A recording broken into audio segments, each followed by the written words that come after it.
საქართველოს საკონსტიტუციო სასამართლოს წევრ ვახტანგ გვარამიას 23 სექტემბერს უფლებამოსილების ვადა ამოეწურა, თუმცა ის ისევ დაკავებულ თანამდებობაზე რჩება.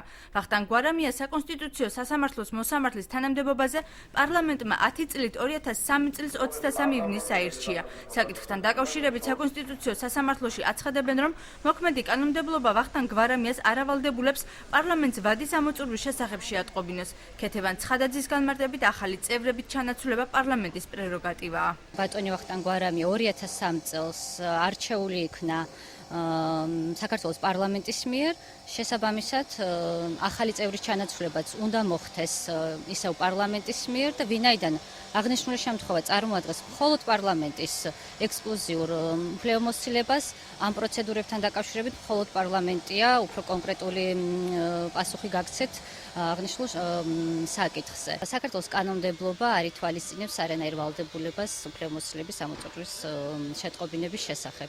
საერთაშორისო გამჭვირვალობა საქართველოს იურისტები განმარტავენ, რომ აღნიშნულ ფაქტთან დაკავშირებით საკონსტიტუციო სასამართლოს შესახებ კანონის მე-16 მუხლის მეორე ნაწილი დაირღვა. ანა ბერძენიშვილის განცხადებით, მოსამართლის უფლებამოსილების ამოწურვის შემთხვევაში პარლამენტს ახალი კანდიდატი დათქმულ ვადებში უნდა წარედგინა.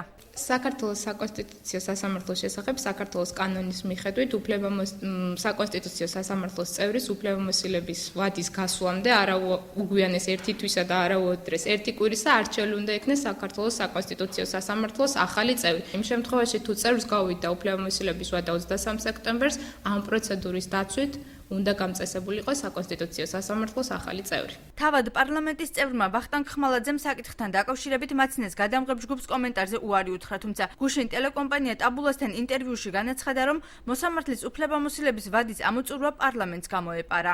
გაგვეპარა დრო. ვინმე თუ სახელდება, ვინ მოიაზრება? ჯერ არა ვინ არ ყოფილა. ჯერ არ არის კანდიდატურა.